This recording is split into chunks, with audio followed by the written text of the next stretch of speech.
Welcome to Getting Neighborly in Fairview, Texas, the official community podcast for the town of Fairview, hosted by the Fairview Economic Development Corporation. On every episode, we spend time getting to know our neighbors and hearing the stories that make our town a community. This is Getting Neighborly in Fairview, Texas. All right, ladies and gentlemen, welcome to another episode of Getting Neighborly in Fairview, Texas. In this episode, I'm sitting with Mr. Donald Braun, Fairview resident, the president of the Hall Group, right, and a board member of the Fairview EDC. Welcome to the podcast. Well, pleased to be here. Awesome.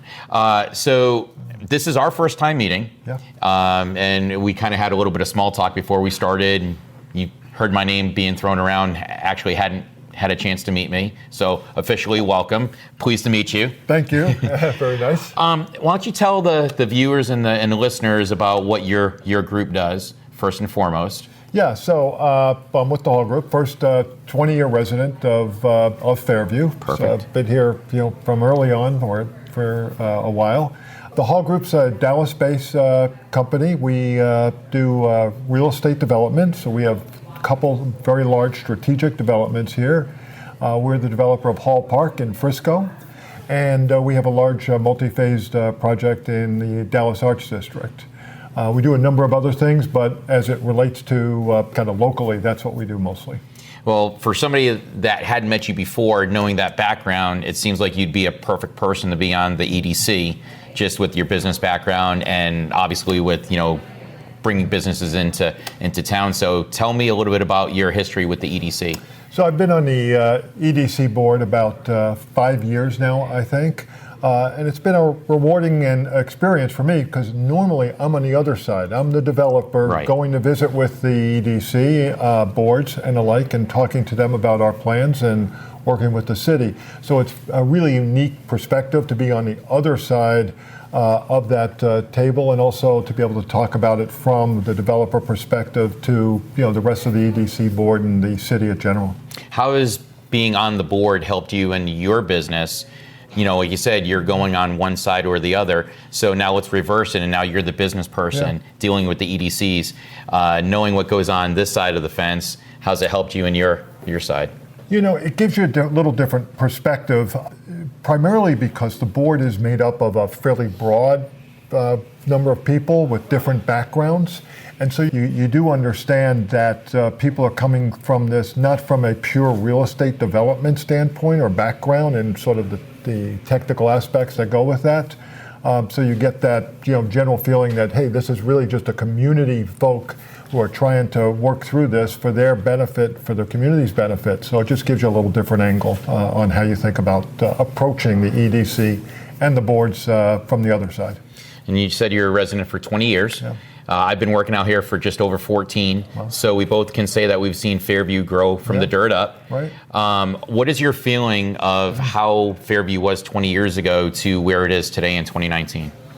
I think Fairview's done a really great job managing the growth, the inevitable. As a developer, you sort of feel like, there's an inevitability about development, about growth. And it's really about managing it to whatever the community priorities are, and not so much trying to prevent it. I never really think that kind of works because it's coming, and so you're either sort of going to embrace it and try to manage it to your priorities. And I think Fairview's done a good job of that. Look, there's way more traffic and the like, and we all know that. There's way more development around it. But I still feel like I'm in Fairview when I come here. It's more or less the same Fairview that was here 20 years ago once I'm inside of Fairview. And that's what I think makes Fairview unique and great. When you start driving around the back roads and you got all the land and all the trees and all, it really does feel like just you're in a different area as opposed to a concrete jungle that most of these cities turn into. Yeah, no, and of course it's changed. But, as I said, it's still unique. When you look around to the other communities, there's nothing like this. And, I think that, I really give credit to the city, the council and the mayors over the years to sort of preserve the real nature of Fairview. Right. It's tough to have a vision of, progress is coming, but you also don't want to lose what makes your town special to begin with. It's a tough balance, right? Because it really there's is. a certain amount that you want to prevent things from happening and changing, which as I said, I don't think you can really do, but you can just sort of manage it. So when you're not working your butt off managing your company, what are the things that you like to do in and about Fairview? Well, I just like being outside. I mean, I'm here for a reason. I think most of us are. We could be, any number of communities, around Dallas in, very nice surroundings and settings. What I like doing is entertaining in my backyard, as much as anything. I mean, I've got the land, and so, that's what I want to use it for. Excellent. I guess one thing that I want to find out is what brought you, besides being obviously a businessman and working on that side of it, what brought you to be on the EDC board? Like, what was your passion in order to join that? Well, I thought, I thought my background as a developer, and having been involved in real estate development for 30 some years now, I just thought I might have a bit more unique perspective, on-point perspective for the EDC board and what they're trying to accomplish. Okay, and now looking for the future, the vision for the future. Obviously, we're talking about the 121-75 corridor that's being developed in the future. What are your feelings as far as once again trying to control the balance between country and progress as far as that corridor is concerned? Yeah, no, we just had a meeting with the city council on this, and it's really kind of a unique moment because the Billingsley companies have bought, the Pete Fish track, or a large piece of the commercial district. And my perspective is, I know Lucy Billingsley, I know Henry Billingsley, I know their background, their history, what they've done. I think, as a resident of Fairview, just simply as a resident, we are, it's very, very exciting to have, Henry and Lucy sort of shepherd that piece to future development. And I think they'll do a great job. I think, we'll have to work with them as a city, and there'll be good dialogue back and forth. But I'm really excited about the fact that we have local ownership. It's long-time legacy local ownership. And I think it's going to bode really well for the commercial district ultimately. See, I think you hit on a key point there. Local ownership, they understand the area they're in. They do. So they're not going to turn it into something that this area isn't. But they're still going to put some things in here that will revitalize the area to a certain extent. But once again, I'm going to use that word again, we're going to keep the balance between the progress and keeping a country. Yeah, there's going to have to be, there's going to be some compromise. They're going to want to do some things commercially that are going to make that site way more commercially viable. That, in a utopian manner, we might want something different. But I think on balance, it'll end up being a really great development just because of who they are and what they've done in the past. And I think the biggest thing, too, is bringing all these people into this area. One of the things the residents of Fairview have to remember is there's not a whole lot of room where we're going to be able to expand house-wise as far as build. So the population of Fairview won't really expand as much as we're going to get people coming in to visit us and putting those dollars into our base, which is only going to help the community as a whole. Well, I think that's exactly right. And I mean, it just goes to a whole thought process about development and how it should be done today. And I think the Billingsley subscribe to this. I know we do. And that is, at a certain level, more density is actually brings in less traffic. Does helps the schools in terms of property tax base. So I just think, at the end of the day, if you don't have to travel as far to where you're being, your entertainment spots, your shopping spots, your work spots, those things, end up having less cars on the road ultimately. So I think, having that type of development would be a great thing for Fairview. Excellent. And I guess I also want to kind of touch on your company as well. Yeah.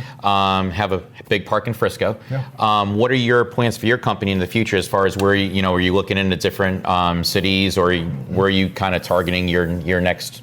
Yeah. Well, I think it says what we're doing. So we own 162 acres in Frisco. We've developed that over 20 years. It's got 2.5 million square feet of commercial office space.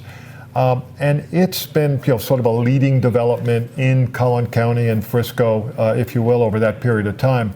But I think this speaks as much about what we've done at Hall Park as it does about the evolution and development of Collin County into sort of its own kind of metro area. From a development standpoint, there are a couple leading indicators of how land really becomes valuable. One of them is if you start doing underground parking, which in Frisco they're doing. And the second is when you start tearing down buildings or demolishing buildings so you can build more dense buildings where those buildings stood. And that's what we're about to do.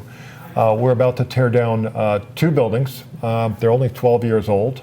But it frees up about 16 acres, and we can do a tremendous more amount of development in that 16 acres than those 2 buildings occupied, and the value of the land just exceeds those buildings, even though they're commercially viable. So that's interesting. Just over a 12-year period, the engineering, that's been the progress in that, where you're able to take 2 buildings and turn it into however many spaces that you're going to be able to develop. That's pretty amazing. And I think it speaks as much to, as much as Collin County and the development of Collin County, the 121 corridor, but as that spreads, what we're seeing in Allen, at the Waters Creek development, it just, it really is a reflection of, what's going on in Collin County and around Fairview. Well, I think that's pretty interesting. Collin County obviously encompasses a large area. I'm originally from Rhode Island. I think Collin County is bigger than Rhode Island, which is kind of comical. But every city or town in Collin County has your central mecca, of where all your businesses kind of congregated. You mentioned Waters Creek and Allen. Obviously in Fairview, we have, Fairview Town Center. Now we're going to expand a little bit along 75, 121 corridor there. Frisco has its little center of, and of course there's other shopping centers along the way, but you're going to have your core areas. I think Fairview, having that core area right there by 2 main highways is pretty amazing, because everybody's going to be driving through there. It's both arteries, 121 and 75, are 2 main arteries of Collin County, and to have a great development on east of 75 and now on west of 75 is only going to just enhance this area. I think it's right, and I think you've defined what makes Fairview great. I mean, we live out here in the country, kind of, right? Yeah. But wherever you are in Fairview, you're minutes from, either an east-west expressway or north-south expressway, and it really makes us unique.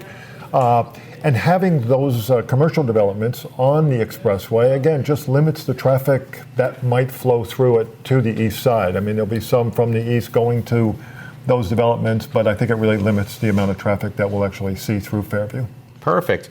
Any last remarks about life as you know it in Fairview that you'd like to share with the viewers and listeners? No, I think it's, 20 years in Fairview. I think, as I said, while we had the first night I lived in Fairview, I remember the skies, the most shocking thing, we moved from Plano, right, 12 miles away. It was dark skies. Dark skies, right? Absolutely. So if anything, I don't see the dark skies, but generally, Fairview has really preserved its personality. It really has. Don, thank you very much for joining us on the podcast. Great to meet you as well. And want to thank Killarney's Fairview Town Center for allowing us to video our podcast and tape our podcast here. If you ever want to come out, Killarney's a great place to be. If you got your favorite football team you want to follow, or come listen to some live music, or even some trivia, Killarney's is the place to be in the town of Fairview.